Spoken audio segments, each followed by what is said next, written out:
स्वपदान्तिकम् वन्दे गुरु श्रीयुतपदकमलम् श्रीगुरुन् वैष्णवाञ्च श्रीरूपं साग्रजातं सहगणरघुनाथान्वितं तं सजीवम् साद्वैतं सावधूतं परिजनसहितं श्रीकृष्णचैतन्यदेवम् श्रीराधा कृष्णपादान् सहगणललिता श्रीविशाखान्वितांश्च हे कृष्ण दीनबन्धो जगत्पते गोपेश गोपिकान्त राधाकान्त नमोऽस्तु ते तप्त कांचन गौरंगी श्रीराधे वृंदावनेश्वरी वृषभानुसुते देवी प्रणमामि हरे प्रिये वाञ्छाकल्पतरुभ्यश्च कृपा सिन्धुभ्यः पतितानां पावनेभ्यो वैष्णवेभ्यो नमो नमः नमो विष्णुपादाय कृष्णपृष्ठाय भूतले श्रीमते भक्तिवेदान्त स्वामिन् इति नामिने नमस्ते सरस्वतीदेवीं गौरवाणी प्रचारिणी निर्विशेष शून्यवादी अशत देशतारिणी जय श्री कृष्ण चैतन्य प्रभु नित्यानंद श्री गदाधरा श्रीवासादि गौर भक्त वृंद हरे कृष्ण हरे कृष्ण कृष्ण कृष्ण हरे हरे हरे राम राम राम हरे हरे कृष्ण हरे कृष्ण दीप्ति माता जी। धन्यवाद दीप्ति माता जी। हरे कृष्ण सर्वे ने। श्रीला प्रभुपाद की जय। श्री राधा गोविंद प्रणाम। हरे कृष्ण रंजन माता जी। हरे हरे कृष्ण कृष्ण प्रभु जी। हरे कृष्ण रमेश प्रभु जी। हरे कृष्ण। हरे कृष्ण हरे कृष्ण प्रभु जी। दंडवत प्रणाम माता जी। ओके, તો આપણે ગઈકાલે છઠ્ઠો અધ્યાય કમ્પ્લીટ કર્યો, ધ્યાન યોગ. એટલે કે આમ જોવા જઈએ તો આપણે એક પડાવ કમ્પ્લીટ કરી લીધો. 18 અધ્યાય છે, એના જો આપણે 3 વિભાગ કરીએ 6 અધ્યાયના. કારણ કે શું કામે 3 વિભાગ? કારણ કે પહેલા 6 અધ્યાયમાં આપણને ભગવાન કર્મયોગ વિશે જ્ઞાન આપે છે, જ્ઞાન યોગ આપે છે, અને સાથે સાથે આપણને ભક્તિ યોગની શરૂઆતના સંદર્ભમાં આપણને બતાવે છે. એટલા માટે આ 7 થી લઈને 12મો અધ્યાય જે બીજો પડાવ છે ને આપણે કહી શકીએ કે ભક્તિ યોગના સંદર્ભમાં છે. આમાં ડેફિનેટલી ભગવાન પોતાના વિષયનું પણ જ્ઞાન આપે છે, પણ સાથે સાથે દરેક અધ્યાયમાં ભગવાન આપણને ભક્ત કેટલી મહત્વની છે એ બતાવે છે. ભક્તોનું કેવી રીતે રક્ષણ કરે છે ભગવાન એ બતાવે છે. ભક્તિ શું કામે અને કેવી રીતે કરવી જોઈએ એ બતાવે છે. ભક્તિના કેટલા સ્તર છે એ આપણને ભગવાન બતાવે છે. એટલા માટે આપણે કહી શકીએ આજે બીજો પડાવ જે 7 થી લઈને 12મો અધ્યાય છે, આપણે કહી શકીએ કે ભક્તિ યોગ સંદર્ભમાં આપણે છે. અને પછી જે ત્રીજો પડાવ જે છે આપણે 13 થી લઈને 18મો અધ્યાય, એને આપણે જ્ઞાન યોગના સંદર્ભમાં સમજી શકીએ. કારણ કે એમાં ભગવાન આપણને શું છે, પ્રેક્ટિકલ જ્ઞાન આપે છે. કારણ કે આપણે બધા અત્યારે ભૌતિક દુનિયામાં અટકાયેલા છીએ. આપણે ભૌતિક દુનિયાના સંદર્ભમાં આપણે ઘણો બધો સંઘર્ષ કરી રહ્યા છે. તો આ ભૌતિક દુનિયામાંથી, માયામાંથી આપણે કેવી રીતે બહાર નીકળવું, એ બધી ચીજોનું ભગવાન આપણને પ્રેક્ટિકલ જ્ઞાન આપણને 13 થી લઈને 18મા અધ્યાયમાં આપે છે. એટલે કે આ રીતે આપણે 3 પડાવમાં આપણે ભગવદ્ ગીતાના 18 અધ્યાયને વિભાજિત કરી શકીએ. તો હવે આપણે બીજા પડાવ પ્રત્યે આપણે આગળ વધીએ કે જેમાં આપણે જે જાણ્યું ને કે ભગવાન આપણને પોતાના વિશેનું પણ જ્ઞાન આપશે અને સાથે સાથે આપણને ભક્ત અને ભક્તિ વિશેનું પણ જ્ઞાન આપશે. તો સૌથી પહેલા કનેક્ટિંગ લિંક તરીકે શું છે આપણે જોઈએ તો ગઈકાલે અધ્યાયનો જે છઠ્ઠો અધ્યાયનો 47મો શ્લોક આપણે જોયો હતો અને આ અધ્યાયનું નામ છે આપણે 7મા અધ્યાયનું નામ જ્ઞાન વિજ્ઞાન યોગ. આમાં ભગવાન આપણને પોતાના વિશેનું જ્ઞાન આપણને બતાવશે. કેટલા લોકો ભગવાનની શરણાગતિ લે છે, કેટલા લોકો નથી લેતા, અને અંતમાં ભગવાન આપણને એક શોર્ટકટ બી બતાવશે કે ભાઈ કેવી રીતે આપણે અંત સમય પણ જો ભગવાનને યાદ કરી શકીએ તો પણ ભગવાનને પ્રાપ્ત આપણે કરી શકીએ છીએ. આના સંદર્ભમાં પહેલા આપણે કનેક્ટિંગ લિંક જોઈએ અને એના પહેલા આપણે જાણ કરી લઈએ કે આજે પણ આપણે બ્રિજ ક્લાસીસ છે. આના પછી બેક ટુ બેક તરત આપણે બીજો બ્રિજ ક્લાસ છે આપણે તો આપણે ગઈકાલની જેમ આપણે મુલતવી રાખશું અને આવતીકાલે જ્યારે આપણે 8મો અધ્યાય લેશું તો 6ઠ્ઠો, 7મો અને 8મા અધ્યાયના સંદર્ભમાં જે કોઈ પણ કોઈને પ્રશ્નો હોય તો એ આપણે આવતીકાલે લઈ લેશું આપણે. અને બધાને વિનંતી છે કે બ્રિજ ક્લાસમાં બી પોતે જોડાઈ શકે છે. વિમલા માતાજી ગઈકાલે લિંક મૂકેલી હતી, જો આજે પણ મૂકી દેશે તો એનો પણ બધા લાભ લઈ શકો છો. તો હવે આપણે જોઈએ કે ભાઈ ગઈકાલે 6ઠ્ઠો અધ્યાય જે કમ્પ્લીટ કર્યો અને 7મો અધ્યાય જે આપણે આગળ વધી રહ્યા છે એના વચ્ચે કનેક્ટિંગ લિંક શું છે તો ગઈકાલે 6ઠ્ઠા અધ્યાયના 47મા શ્લોકમાં ભગવાન આપણને બતાવે છે કે સર્વ યોગીઓમાં જે યોગી અત્યંત શ્રદ્ધાપૂર્વક મારું પારાયણ કરે છે, પોતાના અંતઃકરણમાં મારું ચિંતન કરે છે અને મારી દિવ્ય પ્રેમની સેવા કરે છે તે યોગમાં મારી સાથે અત્યંત ગાઢ રીતે સંકળાયેલો હોય છે. આમ અને બધામાં સર્વોચ્ચ છે. આ જ મારો મત છે. હવે જેમ અહીંયા ભગવાન બતાવે છે કે ભાઈ ભગવાનની ભક્તિ કરે, ભગવાનનું ચિંતન કરે, ભગવાનનું સ્મરણ કરે, ભગવાનની સેવા કરે, ભગવાનની પૂજા કરે. કોઈ વ્યક્તિ આ શું કામે કરે ભગવાન માટે? તો એના માટે ભગવાન આપણે કોઈ પણ વ્યક્તિ બહુ મહાન હોય, બહુ મહત્વની હોય, આપણને બહુ કામ લાગે એવી વ્યક્તિ હોય અથવા આપણા ઘણા બધા કામો આપણે એના થકી પાર પાડતા હોઈએ આપણે, ત્યારે આપણે કોઈ વ્યક્તિને આપણું આટલું કહે ને કે ઇમ્પોર્ટન્સ આપીએ, મહત્વ આપીએ અને આપણે એવી રીતે સર્વોચ્ચ પદ સ્થાપીને આપણે ભગવાનની અથવા તો આવી રીતે કોઈ વ્યક્તિની આપણે પૂજા કરતા હોઈએ અથવા માનતા હોઈએ.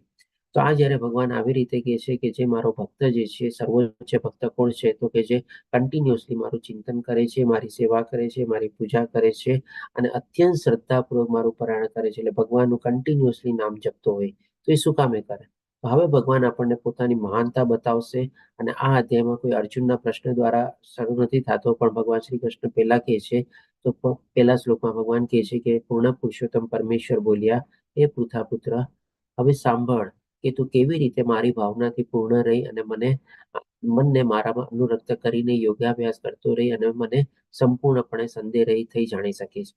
તો જે પ્રમાણે ભગવાને કીધું ને કે કન્ટિન્યુઅસલી મારું ચિંતન કરતો હોય, સેવા કરતો હોય, અત્યંત શ્રદ્ધાપૂર્વક મારું પારાયણ કરતો હોય, ભગવાનની ભક્તિ કરતો હોય, એના સંદર્ભમાં ભગવાન પોતાના વિષયનું આપણને મહાન પોતે કેવી રીતે છે, પોતે સર્વોચ્ચ છે, સર્વોત્તમ છે અને સર્વોપરી છે, એ ભગવાન પોતે પોતાના વિશે આપણને બતાવે છે.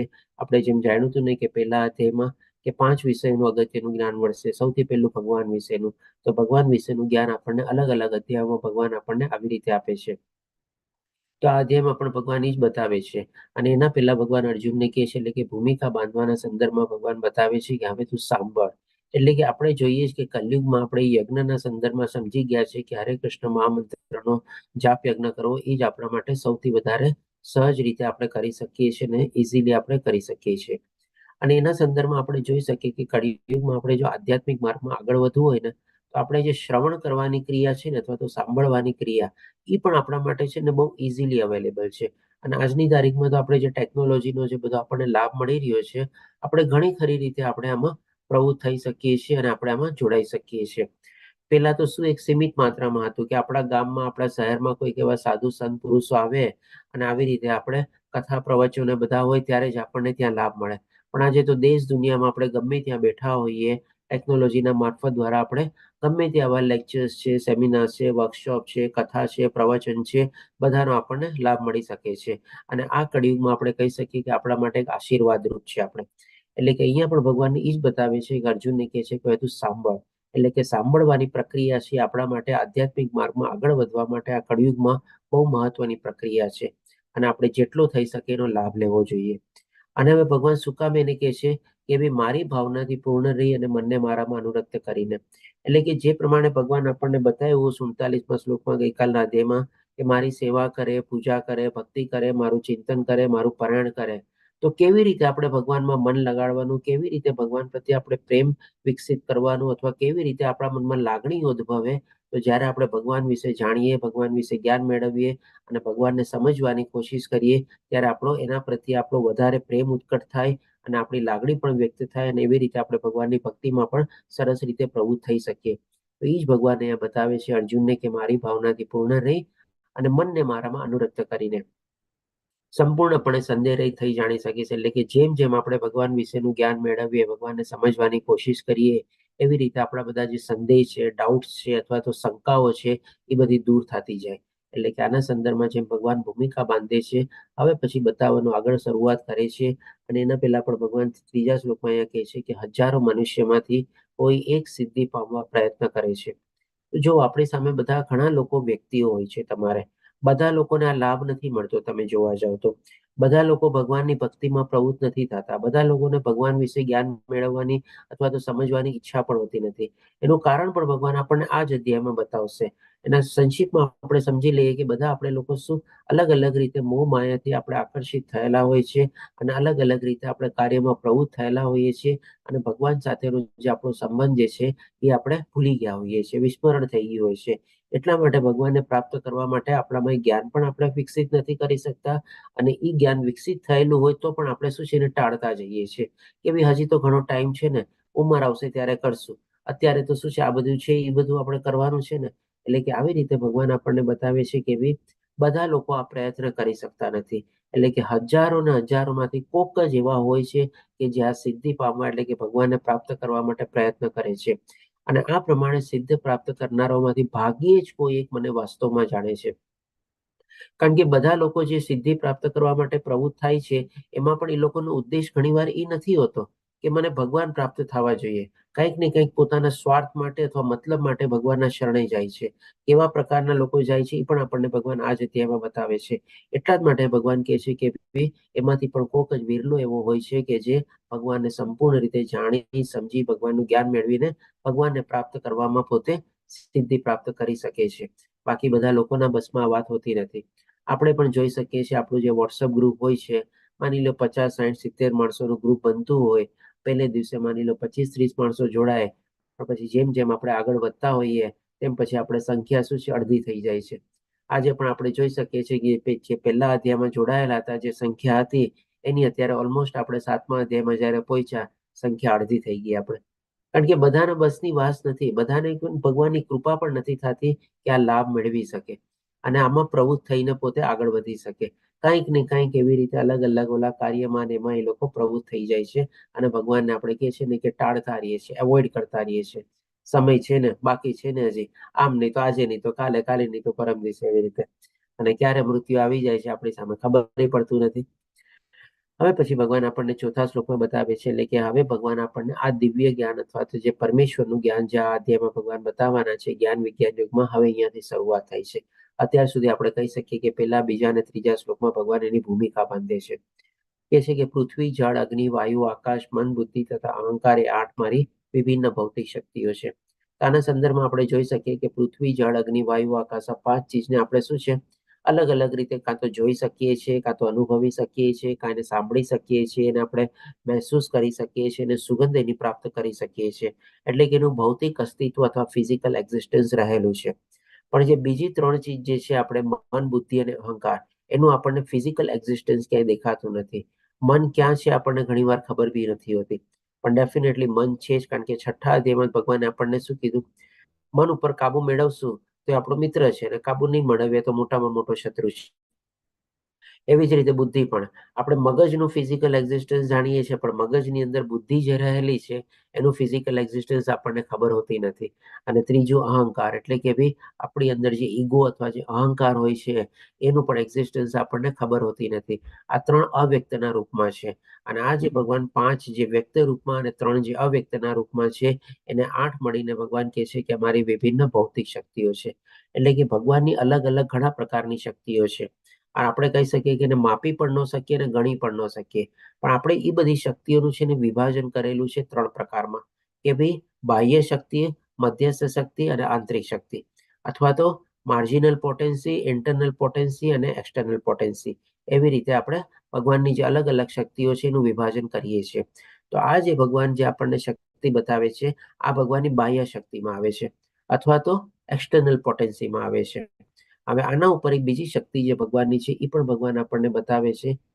5મા શ્લોકમાં કહે છે, વળી હે મહાભાવ અર્જુન, આ નિકુષ્ટ શક્તિ ઉપરાંત, એટલે કે અત્યાર સુધી જે ભગવાને પોતાની બાહ્ય શક્તિ બતાવી, જે 8 ચીજો વર્ણવી એ નિકુષ્ટ છે. એટલે કે શું, એ નોન લિવિંગ છે. આપણને એમાં છે ને જાણ નથી એમાં, પણ એનાથી એક ઉપર ભગવાનની શક્તિ છે કે મારી એક અન્ય ચડિયાતી પરાશક્તિ પણ છે. એટલે કે આ બધી જે 8 થઈ અપરા થઈ, અને ભગવાનની જે ચડિયાતી અથવા તો જેનાથી ઉપરની શક્તિ, જેને આપણે કહી શકીએ કે ભાઈ માર્જિનલ પોટેન્સી અથવા તો તટસ્થ શક્તિ જે ભગવાનની છે એ આપણે જીવોની બનેલી છે, એટલે કે જીવિત તત્વની બનેલી છે, એટલે કે આત્માની બનેલી છે. અને જે ભૌતિક પ્રકૃતિ સાથે સંઘર્ષ કર્યા કરે છે. એટલે કે આપણને અલગ અલગ પ્રકારના આપણે શરીરો જાણીએ છીએ, 84 લાખ ટાઈપના અલગ અલગ પ્રકારના શરીરો છે. હવે એ શરીરો શું છે, આપણે આ ભૌતિક તત્વોના બનેલા છે, અથવા તો કંઈક ને કંઈક કેમિકલ ને બધુંથી બનેલા છે આપણે. પણ જ્યાં સુધી એમાં આત્માનું નિરૂપણ નથી થતું ત્યાં સુધી શરીર પોતે કાર્યરત નથી થતું, શરીર ચાલતું નથી. એની અંદર રહેલો આત્મા જે છે એ જ આ શરીરને ચલાવે છે. અને આ જ્ઞાન આપણે બીજા અધ્યાયમાં જાણેલું હતું કે ભાઈ આપણે આજે શરીર આત્માનું શું છે, આ દેહ આજે છે એક જાતનું કપડું એને ધારણ કરેલું છે, અથવા તો વસ્ત્ર ધારણ કરેલું છે. અલગ અલગ જે પ્રમાણે દેહ પ્રમાણે આપણે પ્રાપ્ત કરીએ છીએ. પણ એની અંદર જે જીવિત તત્વ જે છે એ ભગવાનની પરાશક્તિ છે, ચડિયાતી શક્તિ છે, અને જીવોની બનેલી છે. અને એના થકી જ આપણું આ શરીર જે છે કાર્ય કરે છે. એટલા જ માટે ભગવાન કહે છે કે ભૌતિક પ્રકૃતિ સાથે સંઘર્ષ કર્યા કરે છે. એટલે કે ભૌતિક પ્રકૃતિમાં જેમાં 3 ગુણો પણ રહેલા છે એની સાથે આપણે સંઘર્ષ કરીએ છીએ. સતોગુણ, રજોગુણ, તમોગુણ, જે પણ પ્રકારનો આપણો નેચર હોય એ પ્રમાણે અલગ અલગ આપણી મનોદશા હોય, વિચારવાની પ્રક્રિયા હોય, અને આપણે અલગ અલગ કાર્યમાં એ પ્રમાણે પ્રવૃત્ત થઈએ છીએ. અને એના સંસાધનોનો ઉપયોગ કરે છે. શેના સંસાધનોનો? તો કે આ પ્રકૃતિના સંસાધનોનો આપણે ઉપયોગ કરીએ છીએ. જેમ કે પૃથ્વીમાંથી જ આપણને બધું મળે છે, જળ, અગ્નિ, વાયુ, આકાશ. પણ આપણે જે અલગ અલગ જે ભગવાને 5 મહાભૂતો જે તત્વો છે, ભગવાનની 8 જે આપણને શક્તિઓ બતાવી, એના સંદર્ભમાં આપણે બધી ચીજો ભોગવીએ છીએ. અને અલગ અલગ ચીજનું કંઈક ને કંઈક આપણે સર્જન કરીએ છીએ. એટલે કે આ રીતે ભગવાન આપણને અહીંયા એની 2 શક્તિઓ વિશે બતાવે છે. પહેલી ભગવાને આપણને પોતાની બાહ્ય શક્તિ વિશે બતાવ્યું, જે નિકુષ્ટ શક્તિ છે અથવા નોન લિવિંગ છે. અને એનાથી ઉપરની જે ભગવાનની શક્તિ છે, તટસ્થ શક્તિ અથવા તો માર્જિનલ પોટેન્સી, જે જીવિત તત્વોની બનેલી છે, એ રીતે ભગવાને બતાવ્યું. હવે ભગવાન આપણને બતાવે છે આગળ કે 6મા શ્લોકમાં કહે છે કે સર્વ સર્જાયેલા જીવોનો ઉદ્ભવ આ 2 શક્તિઓમાં રહેલો છે. એટલે કે જે કાંઈ પણ આપણને અસ્તિત્વમાં દેખાય છે, એક્ઝિસ્ટન્સમાં દેખાય છે, એટલે કે દરેક જીવોનો જે ઉદ્ભવ થયેલો છે અથવા તો ઉદ્ગમ થયેલો છે એ આ ભગવાનની 2 શક્તિમાંથી થયેલો હોય છે. આની બહાર કોઈ જીવ આપણે કહી શકીએ કે બી ન બની શકે. આજે ગમે તેટલું પ્રોગ્રેસ કરી લઈએ, પણ એ આપણને શું છે, એક જીવિત તત્વ અથવા તો એક લિવિંગ ઓર્ગેનિઝમ પણ આપણે પેદા નથી કરી શકતો. નાનામાં નાનો આપણે કહીએ ને કે મચ્છર પણ આપણે સાયન્સ છે પોતે જન્મ નથી આપી શકતો, કારણ કે એ બધી ભગવાનની શક્તિ દ્વારા જ આપણે થાય છે. અને આ જગતમાં જે કાંઈ ભૌતિક અને આધ્યાત્મિક છે તે સર્વની ઉત્પત્તિ તથા વિનાશરૂપ મને જાણ. એટલે કે બધાના પાછળનું કારણ અથવા બધા માટે જવાબદાર કોણ છે? તો કે પૂર્ણ પુરુષોત્તમ ભગવાન શ્રી કૃષ્ણ છે. આપણા બધાની ઉત્પત્તિ પણ એમના દ્વારા જ થયેલી છે, વિનાશ પણ એમના થકી જ થવાનો છે, અને ફરીથી પાછું પુનઃસર્જન પણ એમના થકી જ થવાનું છે. એટલે કે આ બધી ચીજો જે ભગવાન આ સૃષ્ટિ અથવા તો આપણે કહીએ ને કે આ જગતમાં જે કાંઈ પણ આપણને દેખાય છે બધું જે છે આ ભગવાનની 2 શક્તિમાં જ આવેલું છે. હવે આ બધું ભગવાન કેવી રીતે મેનેજ કરે છે એ પણ ભગવાન પછી આપણને પોતાના 7મા શ્લોકમાં આપણને બતાવે છે કે હે ધનંજય, મારાથી શ્રેષ્ઠ એવું કોઈ તત્વ અથવા સત્ય નથી. ભગવાન જે છે એ સર્વોપરી છે, સર્વોચ્ચ છે અને સર્વોત્તમ છે. જેવી રીતે મોતી દોરામાં ગૂંથાયેલા રહે છે તેવી રીતે સર્વ કાંઈ મારા આધારે રહેલું છે. એટલે કે જે ભગવાને બતાવ્યું કે આ ભૌતિક અથવા આધ્યાત્મિક જે કંઈ પણ એમાં સર્જન થયેલું છે અથવા ઉત્પત્તિ થયેલી છે એ બધાની પાછળનું કારણ તો કે ભગવાન શ્રી કૃષ્ણ છે. એમના થકી જ આ બધું ઉદ્ભવેલું છે. આપણે હવે એ બધું ભગવાનને કેવી રીતે મેનેજ કરે છે ભગવાન, તો એ આપણને એક સરસ મજાનું આ મોતીના માળાનું એક્ઝામ્પલ આપીને કહે છે. જે મોતીની માળા હોય એમાં એક આપણે ધાગો પસાર થતો હોય અથવા તો એક દોરો પસાર થતો હોય, અને દોરાના આધારે એક એક જે મોતી હોય એ બધા ટકેલા હોય આપણે, અને લાસ્ટમાં એ આપણે ગાંઠ વળાઈ જાય અને પછી આપણે ગળામાં ધારણ કરીએ. તો આ રીતે ભગવાન આપણને જે કીધું કે ભાઈ સર્વ ચીજોને ભગવાન દ્વારા જ ઉત્પત્તિ થયેલી છે, એ કેવી રીતે ભગવાનના આધારે રહેલા છે, એ આપણને આ મોતીના દ્વારા બતાવે છે કે જે મોતીમાંથી ધાગો પસાર થાય છે, એવી રીતે દરેકે દરેક જીવમાં ભગવાનનો વાસ છે. દરેકે દરેક ચીજમાં ભગવાનની ઉપસ્થિતિ છે. દરેકે દરેક વસ્તુમાં ભગવાનની હાજરી છે, આપણને દેખાય અથવા ન દેખાય. જેમ કે મોતીની માળા હોય, એમાં આપણને બહારથી મોતી જ દેખાય, એમાં રહેલો ધાગો આપણને દેખાય નહીં, પણ ધાગાના કારણે જ તો આ બધા મોતી ટકેલા હોય છે ને. તો આપણા બધાનો પણ આધાર શું છે? ભગવાન જ છે. આપણે ભગવાનને ક્યારેક સમજી નથી શકતા, જાણી નથી શકતા, તો અનુભવી નથી શકતા, પણ આપણાના આધાર રૂપે ટકેલા કોણ છે આપણે? તો કે આ બધા આપણે ભગવાનના પૂર્ણ પુરુષોત્તમ ભગવાન શ્રી કૃષ્ણના આધારે જ આપણે રહેલા છે આપણે. હવે આવી રીતે કેવી રીતે ભગવાનની બધી ચીજોમાં ઉપસ્થિતિ છે, એ પણ ભગવાન આપણને બતાવે છે. જેમ ભગવાને સ્ટાર્ટિંગમાં અર્જુનને કીધું ને કે તને ઇન્દ્રિય ગમ્ય અને તારા ઇન્દ્રિય મને આધ્યાત્મિક બંને રીતે તને ગમશે, એવી રીતે હું તને જ્ઞાન પ્રદાન કરીશ. એટલે કે કેવી રીતે બધી ચીજોમાં ભગવાનનો વાસ છે, ભગવાનની હાજરી છે, આપણને દેખાય કે ન દેખાય, પણ બધામાં ભગવાન રહેલા છે અને બધી ચીજો ભગવાનને આધારે જ રહેલી છે. તો એના સંદર્ભમાં ભગવાન આપણને 8મા શ્લોકમાં કહે છે, હે કુંતી પુત્ર અર્જુન, હું પાણીમાં સ્વાદ છું. આજે જેમ કે આપણે પાણી પીએ છીએ, આપણે બધામાં પાણીમાં જો કંઈક ને કંઈક સ્વાદ હોય છે. હવે પાણીમાં સ્વાદ કોણ નાખવા ગયું હોય? બોલો, કોઈ પાણીમાં સ્વાદ નાખવા ગયું છે? આપણે જેમ કે જે ગામમાં રહેતા હોઈએ, ક્યારેક આપણે બહાર બીજા કામસર જવાનું હોય, ત્યારે પણ ત્યાં પણ આપણે પાણી પીએ છીએ, ત્યાં પણ આપણને સ્વાદ લાગે છે. હોઈ શકે આપણે ઘણીવાર કહીએ છીએ કે ભાઈ અહીંયાનું પાણી થોડું ભારી છે, અહીંયાનો પાણીનો સ્વાદ બહુ વધારે મીઠો લાગે છે, અહીંયાનું પાણી થોડું પચાવવું અઘરું છે, અહીંયાનું પાણી બહુ મીઠું ને સરસ લાગે છે. આવી રીતે આપણી અલગ અલગ અનુભૂતિ હોય છે ને. તો એ પાણીમાં સ્વાદ નાખવા તો કોઈ નથી જાતું ને. બધું ઓટોમેટિકલી જ આપણે જોવા જઈએ, અને ઓટોમેટિકલી પણ શું કામે નથી આવતું એમ કેવું જોઈએ આપણે? કારણ કે બધામાં ભગવાનની હાજરી રહેલી છે. આપણે જો સાચું જ્ઞાન હોય ભગવાન વિશેનું, તો એ જે પાણીનો સ્વાદ છે એ પણ તો ભગવાન જ છે ને. પછી કે છે સૂર્ય તથા ચંદ્રનો પ્રકાશ છું.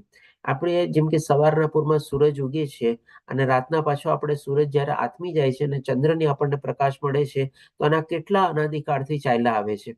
આપણે કોઈ સૂર્ય અને ચંદ્રને આપણે બેટરી નાખવા ગયા છે એમાં? એને કોઈ ચાર્જ કરવા ગયું છે? કોણ આપે છે એનો પ્રકાશ આપણને? તો એ પણ ભગવાન થકી જ આપેલો છે. જેમ ભગવાને કીધું ને કે મોતીમાં ધાગા રૂપે રહેલું છે, આપણને દેખાતું નથી ધાગો, તો એવી રીતે આ બધી ચીજોમાં ભગવાનની હાજરી છે, ભગવાનની ઉપસ્થિતિ છે આપણે. એટલે કે આ રીતે આપણને ભગવાન કહે છે કે સૂર્ય અને ચંદ્રનો પ્રકાશ પણ છું. વૈદિક મંત્રોમાં ઓમકાર છું. આપણા વેદોમાં બધા મંત્રો ઓમથી શરૂ થાય છે. તે ઓમ કોણ છે? પહેલો પ્રણવ હતો, પહેલો અક્ષર જે બ્રહ્માજીએ સાંભળ્યો હતો, એ ઓમકાર સાંભળેલો હતો. અને આવી જ રીતે એમને બધું વેદ જ્ઞાન ને બધું થયેલું હતું. હું આકાશમાં શબ્દ છું. આપણે બોલીએ છીએ અને એ જે લહેર અથવા તરંગના રૂપમાં જે હવામાં પસાર થાય છે અને સામેવાળા વ્યક્તિ સુધી પહોંચે છે, જેને સંભળાય છે આપણે, એ કેવી રીતે પોસિબલ છે? આ આકાશ અથવા જે મીડિયમ જે છે એના દ્વારા જ છે ને. આકાશમાં જે શબ્દો તરંગો અથવા લહેરોની જેમ પસાર થાય છે. આજે જેમ કે આપણે ઇન્ટરનેટનો પણ દાખલો લઈએ, તો આ ઇન્ટરનેટ પણ શેના આધારે ટકેલું છે? આપણે કહી શકીએ આ આકાશ જે છે આપણે એના આધારે ટકેલું છે ને. બાકી અધરવાઇઝ જો તમારે કોઈ વેક્યુમમાં તમે જઈને રાખો ને ઇન્ટરનેટ, તો એમાં પણ ઇન્ટરનેટ પણ તમારું ન પકડાય, જ્યાં હવા પણ એનું અસ્તિત્વ ન હોય ત્યાં. એટલે કે આ બધી ચીજો આપણે જે તરંગ અને લહેરોના સંદર્ભમાં જે આપણને દેખાતું નથી, એ પણ તો ભગવાનની શક્તિ છે ને. પછી મનુષ્યમાં સામર્થ્ય છે. આપણામાં જે કાંઈ પણ શક્તિ રહેલી છે, જે કાંઈ પણ આપણામાં લાયકાત કેપેબિલિટી હોય છે, એ બધી પણ ક્યાંથી આવે છે? ભગવાન થકી જ આવેલી છે ને. કારણ કે ભગવાન જ આપણને કહે છે આપણામાં બુદ્ધિ છે, સ્મૃતિ છે, જ્ઞાન આપે છે, વિસ્મૃતિ છે, બધું જ આપણને ભગવાન પોતે બતાવે છે. આપણા શરીરની જે બધી સિસ્ટમો ચાલે છે ને, એ પણ ભગવાન થકી જ ચાલે છે. એ પણ ભગવાન આપણને 15મા અધ્યાયમાં બતાવે છે. એટલે કે આ રીતે ભગવાન બતાવે છે કે બધી ચીજોની પાછળ પોતે રહેલા છે અને બધામાં ભગવાનની ઉપસ્થિતિ અને હાજરી છે. હવે પછી ભગવાન આપણને ટોપિક થોડો ચેન્જ કરે છે અને કહે છે કે ભાઈ કેવા લોકો ભગવાનની શરણાગતિ લે છે અને કેવા લોકો નથી લેતા. પહેલા ભગવાન શરૂઆત કરે છે કે ભાઈ કેવા લોકો ભગવાનની શરણાગતિ નથી લેતા. આના સંદર્ભમાં 15મા શ્લોકમાં આપણને 4 પ્રકારના માણસો બતાવે છે કે જે મનુષ્ય તદ્દન મૂર્ખ છે. પહેલા પ્રકાર, મૂર્ખ કોને કહેવાય? તો કે ભાઈ જેને આધ્યાત્મિક જ્ઞાન ખબર નથી. આધ્યાત્મિક જ્ઞાન એટલે કે શું? કે ભાઈ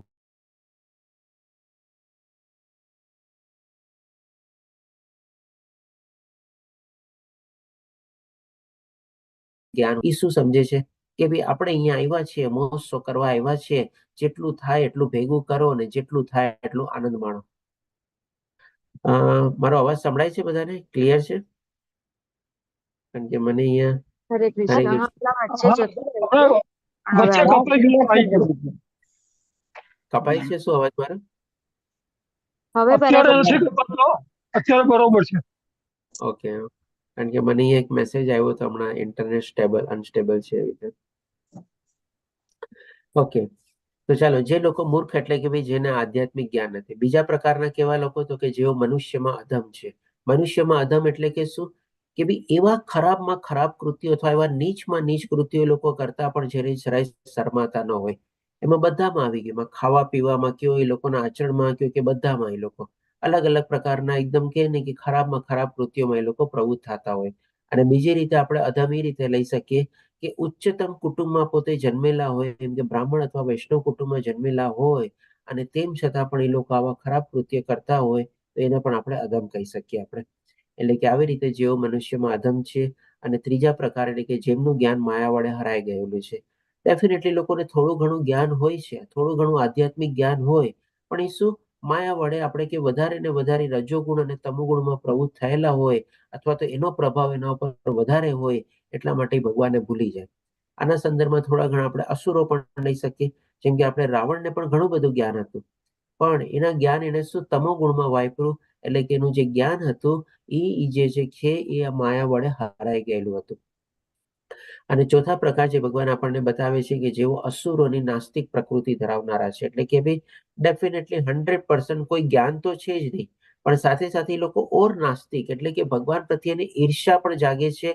અને ભગવાનની લોકો ખોટી રીતે વર્ણવે છે, અથવા તો ભગવાનની ઈર્ષ્યા પ્રગટાવીને લોકો સમજે છે કે ના, ભગવાન નામની કોઈ ચીજ નથી. એટલે કે આવી રીતે લોકોની નાસ્તિક વૃત્તિ હોય છે. તમારે આવા 4 પ્રકારના ભગવાન કહે છે કે ભાઈ એને વર્ણવે છે ભગવાન એવા દુષ્ટો. એટલે કે ડેફિનેટલી આ ચારેય પ્રકારને ભગવાન દુષ્ટ તરીકે વર્ણવીને કહે છે કે ભાઈ મારું શરણ ગ્રહણ કરતા નથી. કારણ કે આ 4 લોકો ભગવાનની શરણાગતિ ક્યારેય લેતા નથી. હવે ભગવાન આપણને 16મા શ્લોકમાં બતાવશે કે કેવા લોકો ભગવાનની શરણાગતિ લે છે. રંજન માતાજી, આપણે મ્યુટ કરું છું. તો આના સંદર્ભમાં ભગવાન સૌથી પહેલા કહે છે કે હે ભરત શ્રેષ્ઠ 4 પ્રકારના પુણ્યશાળી મનુષ્ય, એટલે કે જેમ ઓલા લોકોને ભગવાન દુષ્ટ તરીકે વર્ણવે છે, જે લોકો ભગવાનની શરણાગતિ લે છે, અને સૌથી પહેલા ભગવાન કહે છે પુણ્યશાળી. કારણ કે ભગવાને કીધું ને કે ભાઈ બહુ ઓછા લોકો હોય છે કે જે ભગવાનને પ્રાપ્ત કરવામાં પ્રવૃત્ત થાય છે. કંઈક ને કંઈક પોતાના સ્વાર્થ અને મતલબ માટે પણ ભગવાનની શરણાગતિ લે છે. અને ભગવાન તો દયાળુ છે, એટલા માટે એને પણ ભગવાન કહે છે કે પણ પુણ્યશાળી છે. ચાલો, ગમે તે રીતે ભગવાનને શરણે તો આવ્યો, ભગવાનને માનવા તો લાગ્યો. તો આવા કયા 4 પ્રકારના છે? તો કે ભાઈ પુણ્યશાળી મનુષ્ય મારી ભક્તિમય સેવા કરે છે, એમાં સૌથી પહેલા દુઃખી. એટલે કે જ્યારે પણ આપણને તકલીફ આવે, અથવા કોઈ પ્રોબ્લેમ આવે, ડિફિકલ્ટી આવે, અથવા તો કોઈ દુઃખ આવે, સૌથી પહેલા આપણે ભગવાનને યાદ કરીએ છીએ, હે ભગવાન મારી સાથે જ કેમ આવી થઈ છે? હે ભગવાન, કેમ મેં તો કાંઈ બધું કર્યું નથી, આવું ખરાબ કેમ મારી જ્યારે આમ થાય છે? એક રીતે કમ્પ્લેનિંગ મોડમાં બી જાય છે ભગવાન પાસે, અને પોતાના દુઃખના નિવારણ માટે પણ જાય છે. બંનેમાં આમ જોઈએ તો એનો સ્વાર્થ રહેલો છે. એટલે કે ભગવાને શરણાગતિ લે છે, અને ભગવાનને કંઈક ને કંઈક અલગ રીતે પ્રાર્થના કરે છે, ભાઈ મને આ દુઃખ અને સંકટમાંથી મને બહાર કાઢ. એટલે કે આવી રીતે ભગવાનના પોતાના સ્વાર્થ અને મતલબ માટે ભગવાનની શરણાગતિ લે છે. બીજા પ્રકારના લોકો કેવા? તો કે અર્થાર્થી. આ લોકો દુઃખી નથી હોતા, પણ શું, હજી કંઈક ને કંઈક વધારે પ્રાપ્ત કરવા માટે, કે ભાઈ મને સારી છોકરી મળી જાય, સારો વર મળી જાય, મારી નોકરીમાં બઢોતરી થાય, મને પ્રમોશન મળે, મારું સેલ વધે, મારો બિઝનેસ ઘણો ગ્રોથ થાય, મને કારકિર્દીમાં ઘણો પ્રગતિ થાય. એટલે કે જે હોય છે એના કરતા ઓર વધારે ને વધારે પ્રાપ્ત કરવા માટે, અથવા તો પોતાના એમાં પણ મતલબ અને સ્વાર્થ માટે ભગવાનની શરણાગતિ લે છે, અને ભગવાનની ભક્તિ કરે છે કે ભાઈ મારું આ કામ પાર પાડી દે, હું તને આટલા રૂપિયા આપીશ, હું તમને આટલા વધાવીશ, આટલા તમારે નાળિયેર વધેરીશ, આ તમારી આ જગ્યાએ યાત્રા કરીશ. એટલે કે ભગવાન સાથે પણ એક સોદાબાજી કરે છે, અથવા તો ભગવાનની સાથે બિઝનેસ કરે છે, આપણે કહી શકીએ. અને ત્રીજા પ્રકાર ભગવાન કહે છે કે જિજ્ઞાસુ. હવે જેમ કે માની લો આમાં કોક હોય કે કોઈ એના 1-2 મિત્રો ડિસ્કસ કરતા હોય કે ભાઈ મેં તો આ ક્લાસ જોઈન કર્યા, મને ઘણો લાભ થયો, અને હજી પણ ઘણો બધો લાભ થઈ રહ્યો છે, આગળના લેવલ પણ હું આગળ જોડાઉં છું, અને ઘણો બધો આપણામાં ચેન્જ આવી ગયો. તો ઓલો મિત્ર કે ભાઈ અચ્છા, તારામાં જોઉં તો છું કે ભાઈ ઘણો બધો ચેન્જ તો આવેલો છે, એક કામ કરને મને મોકલને લિંક, શું છે, ચાલ હું બી જોઉં એકવાર.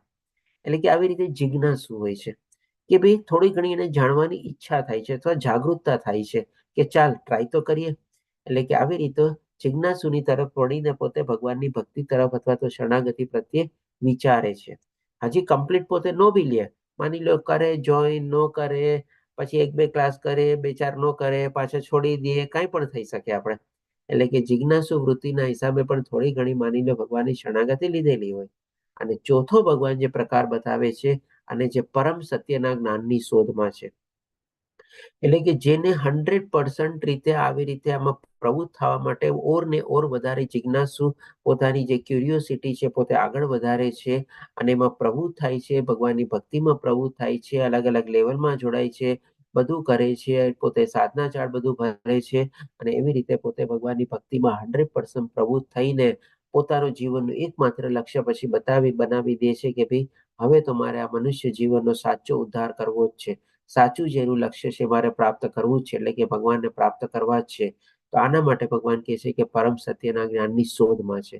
એટલે કે હવે રીતે ઓર ને ઓર વધારે જ્ઞાનમાં બી પ્રવૃત્ત થાય છે, ભક્તિમાં પણ પોતે ગાઢ સંકલ્પપૂર્વક અને નિશ્ચયપૂર્વક આગળ વધે છે અને જીવનનું એકમાત્ર લક્ષ્ય બનાવી દે છે કે ભાઈ મારે હવે આમાં પ્રવૃત્ત થવું છે.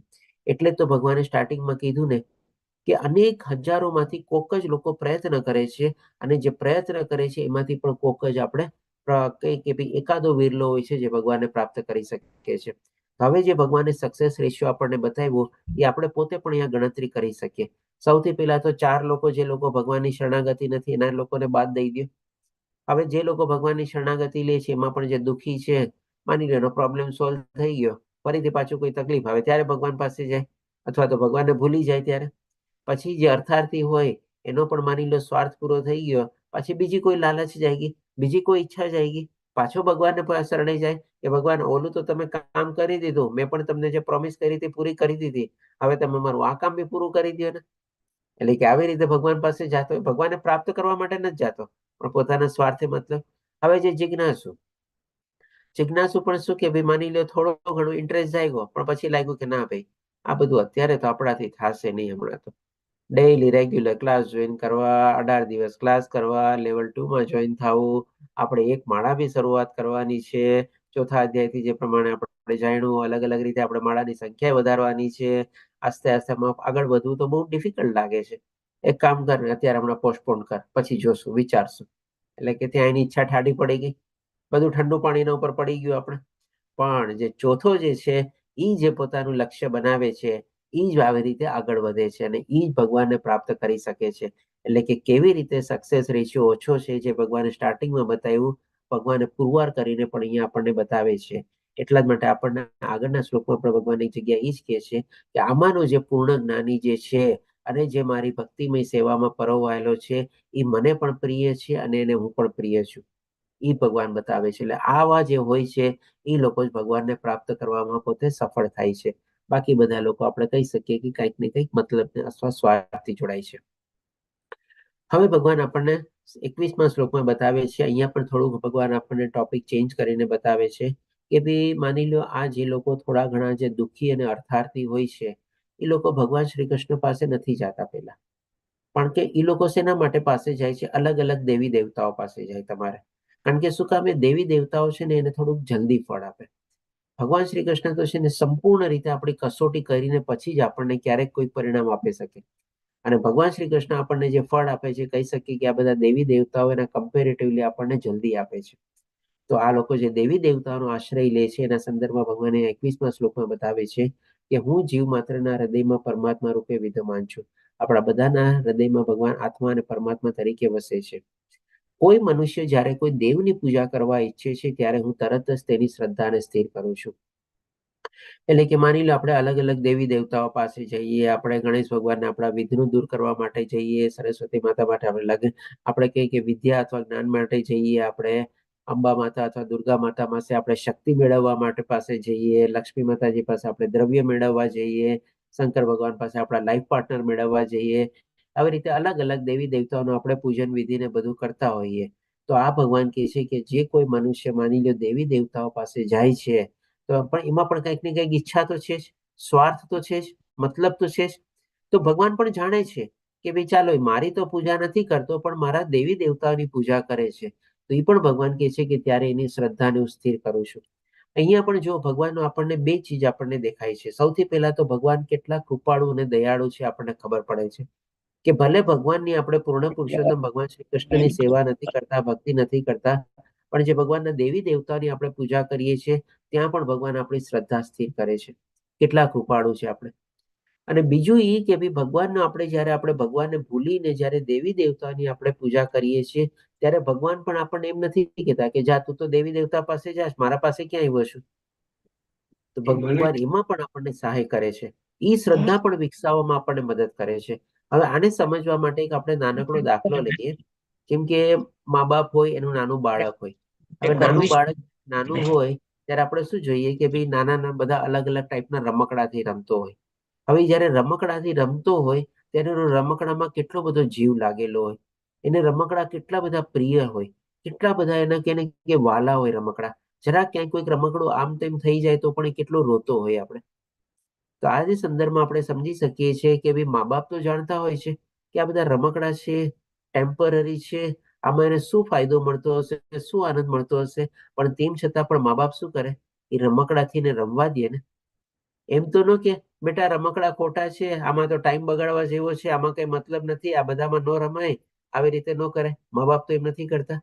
એટલે કે મા બાપ પણ જયારે એ રમકડામાં દીકરાને રમવા દે છે, છોકરાઓને રમવા દે છે, તેવી જ રીતે ભગવાન પણ શું કરે છે.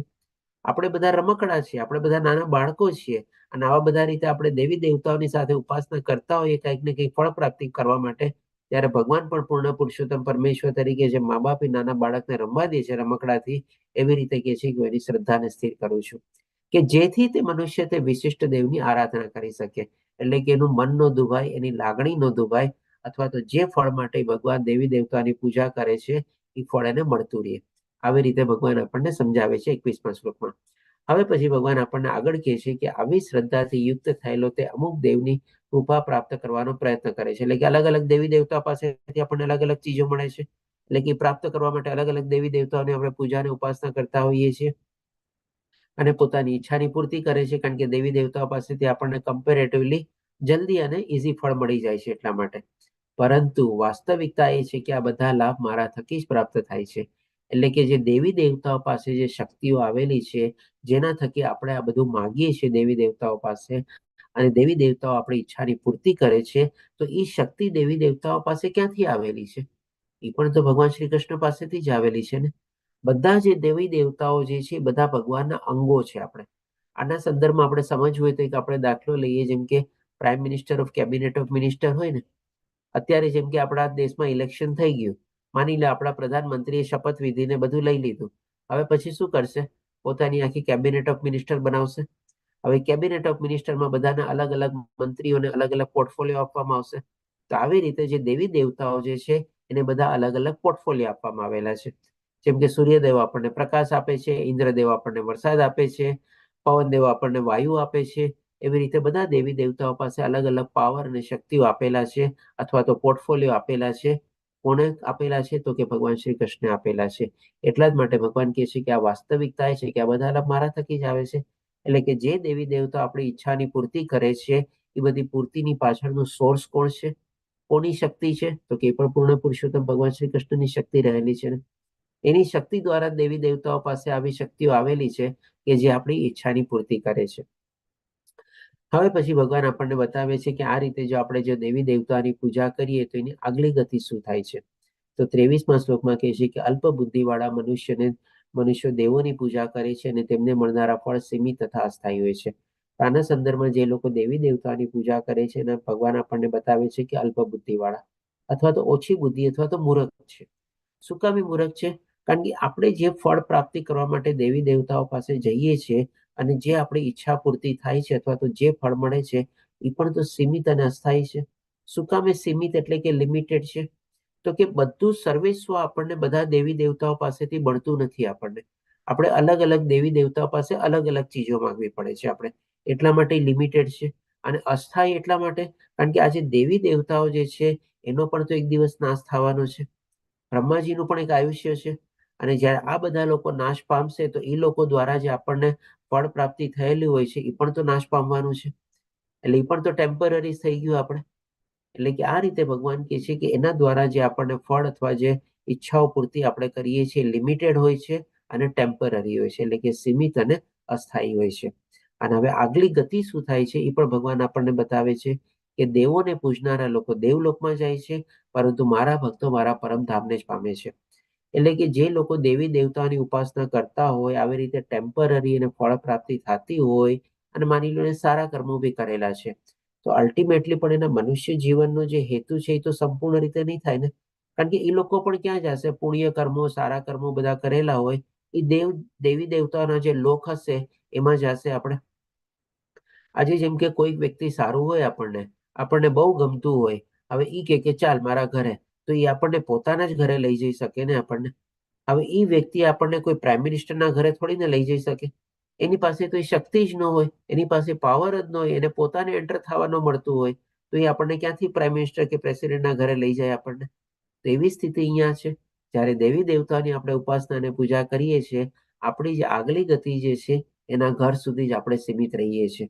પણ જો ભગવાનના ધામને આપણે પ્રાપ્ત કરવું હોય, એટલે કે જે મનુષ્ય જીવનનું સર્વોચ્ચ લક્ષ્ય છે આપણે કે ભઈ મુક્ત પ્રાપ્ત કરવી, એટલે કે ફરીને ફરીથી જન્મ મૃત્યુ જરા વ્યાધિમાંથી આપણે મુક્ત થવું હોય, એટલે કે ભગવાનના કૃષ્ણ ધામમાં આપણે પહોંચવું હોય, તો આપણે ભગવાનનો ભક્ત પૂર્ણ પુરુષોત્તમ ભગવાન શ્રી કૃષ્ણનો સહારો લેવો પડે, એના જ આશ્રય જવું પડે, અને એ જ આપણને એના ધામમાં પહોંચાડી શકે.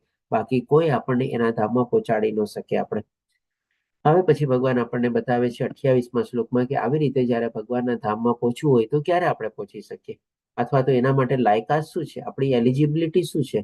તો ભગવાન 28મા શ્લોકમાં કહે છે કે જે મનુષ્ય પૂર્વ જન્મના તથા આ જન્મના પુણ્ય કર્મો કર્યા છે, એટલે કે હોઈ શકે આપણા આગલા જન્મમાં થોડા ઘણા પુણ્ય કર્મો એકત્રિત થયેલા હોય. આપણને મનુષ્ય જીવન મળ્યો છે, બે ધારી તલવાર છે, આપણે જાણીએ છીએ. કારણ કે આ જ મનુષ્ય જીવનમાં આપણે આ જ્ઞાન કેળવીને આપણા મનુષ્ય જીવનનો ઉદ્ધાર કરી શકીએ છીએ. એટલા માટે આપણે પુણ્યશાળી તો છીએ જ, કંઈક ને કંઈક સારા કર્મો કર્યા છે એટલે જ આપણને મનુષ્ય જીવન મળેલો છે. પણ પાપ કર્મો બી કર્યા જ હશે, કંઈ હોઈ શકે એનું ભોગવવાનું આપણે જે બાકી હોય.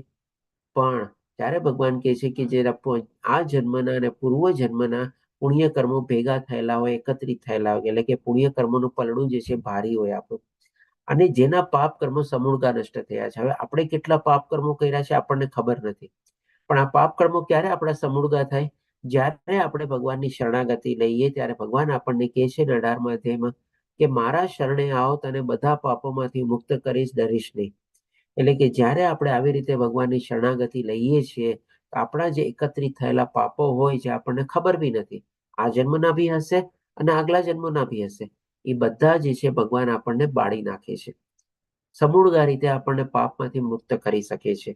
એટલા માટે અહીંયા ભગવાન કહે છે કે જેનું પુણ્ય કર્મ ભેગા થયેલા હોય અને પાપ કર્મો નષ્ટ થઈ ગયા હોય, તેઓ મોહના દ્વંદ્વોથી મુક્ત થઈ જાય છે. કારણ કે પછી એને કોઈ મોહ રહેતો જ નથી. પછી એને ખબર પડી જાય છે, સાચું જ્ઞાન પ્રાપ્ત થઈ જાય છે કે ભાઈ અલ્ટિમેટલી મારા મનુષ્ય જીવન તરીકે મારું લક્ષ્ય શું છે, તો કે ભાઈ ભગવાનની પ્રાપ્તિ કરવી. સત્યનું જ્ઞાન એને થઈ જાય છે. જેમ ભગવાને બતાવ્યું ને 4 પ્રકારના જે શરણાગતિ જે છે, એમાં જે પૂર્ણ જ્ઞાની જે છે અને જે ભગવાનની ભક્તિમાં પ્રવૃત્ત થયેલો છે, એ જ ભગવાનને પ્રાપ્ત કરી શકે છે. આવી રીતે ભગવાન કહે છે કે જ્યારે ભગવાનની સંપૂર્ણ રીતે શરણાગતિ લે છે, પછી એના મનમાં કોઈ આવા દ્વંદ્વો બી રહેતા નથી, અને મારી સેવામાં દ્રઢ નિશ્ચયપૂર્વક પડી જાય છે. એટલે કે સંપૂર્ણ રીતે શરણાગતિ લઈને ભગવાનની શુદ્ધ ભક્તિમાં પ્રવૃત્ત થવાની પોતે કોશિશ કરે છે, પોતે ઓર ને ઓર જ્ઞાન વધારવાની કોશિશ કરે છે, અને આવી રીતે પોતાના મનુષ્ય જીવનને લક્ષ્યને પ્રાપ્ત કરવા માટે પોતાનું એકમાત્ર ઉદ્દેશ બનાવી લે છે કે ના, હવે તો કમ વોટ મે, મારે આ મનુષ્ય જીવનમાં મારે મુક્તિ પ્રાપ્ત કરવી જ છે. એ જ એના જીવનનું લક્ષ્ય બની જાય છે. ત્યારે એ ભગવાનની આવી શુદ્ધ દ્રઢ ભક્તિમાં એમાં પ્રવૃત્ત થઈ જાય છે. એટલે કે આ આપણી લાયકાત અહીંયા ભગવાન આપણને ઇનડાયરેક્ટલી બતાવે છે. એટલે કે હોઈ શકે આપણે પાપ કર્મો કર્યા હશે, પણ આ મનુષ્ય જીવનમાં આપણે જો ભગવાનની આવી રીતે શરણાગતિ લઈએ અને શુદ્ધ ભક્તિમાં પ્રવૃત્ત થઈએ, આપણે મુક્તિ આપણે પ્રાપ્ત કરી શકીએ છીએ.